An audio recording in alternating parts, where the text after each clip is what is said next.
Vincent, I wanted to get to you. You've gotten the inflation call very right. So you argue that moderate inflation plus stimulus is still extending the cycle. It's lifting earnings, lifting valuations, nominal growth. What specific signal, Vincent, are you looking at that can tell us that inflation has crossed the line and is now not supporting markets, and it's restrictive? It could end the cycle. Yeah, I mean, the main core has been one core since COVID is this idea of a great reset. We have higher growth, high inflation, higher rate, and maybe higher productivity. The way I've been measuring this is by looking at the growth in tax collections. Before COVID, US personal income tax collections were growing by 6%. Now it's closer to 10%.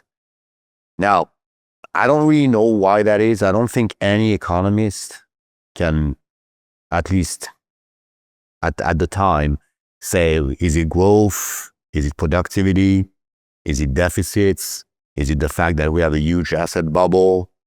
Is it the fact that inflation is probably higher than what is reported? We don't know, but we have this growth bubble. Now, what would make this kind of virtuous loop of higher growth, good earnings, higher equity performance, what would that make it break? I think it's always liquidity. At the end of the day, bubbles burst when more money comes out than the money that's coming in. And my expectation that was before Iran was that liquidity would turn around the end of this year. On the supply side, we have a lot of very big IPOs. This is the kind of very much like 2000. We have SpaceX, Databricks, OpenAI.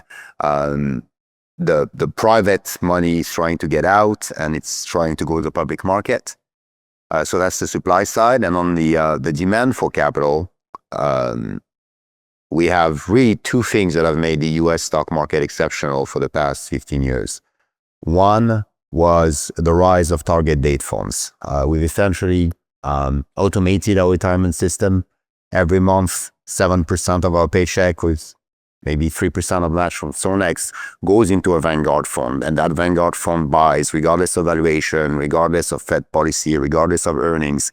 We had about $400 billion a year going in target date funds. That's going to slow because of demography, we're aging, because of the immigration crackdown, and because of lower job creation.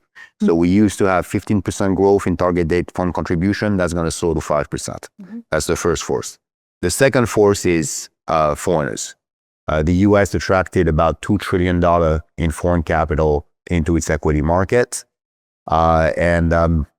I very much agree with what Natalie was saying about the need for stockpiling, the need to build defense. That capital is no longer going to come to the US as much, just as we need it the most. Vincent, I want to follow up with one thing that's really been on my mind for some amount of time. And you've been talking about checkbook policy. So the government pumping the markets. And it's so true. We have a fiscal deficit of 6% of GDP, which is historically unprecedented outside of war or major crises. What do you think, Vincent, is going to ultimately enforce discipline in the US government? Is it going to be the markets? Is it going to be a Liz Truss moment? Is it politics? What's going to force the hand? FAFO, you know. What's that? It's an internet acronym. I'm not gonna transfer that. Sorry. FAFO. I think we're doing a lot of that right now. No. Jokes aside, if the US were a normal market, you would expect the bond market to be not just revolting, a revolution, right? We would have our Liz Truss moment. Now, the US has much more flexibility than any other nation because of our imperial privilege. So, I mean, I think a lot of people are expecting for this kind of steepening of the yield curve that the bond market vigilantes are going to finally get the house in order.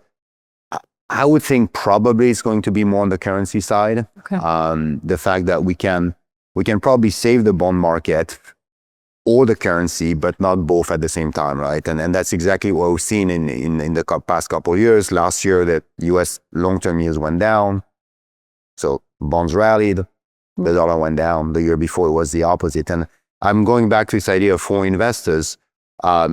Ultimately, it doesn't make a difference if you're a foreign investor, right? It's kind of a heads I lose, and tails I don't win, right? Because if you if bonds rally, the dollar goes down, or if the dollar goes up, bonds go down. So that further. Thank you.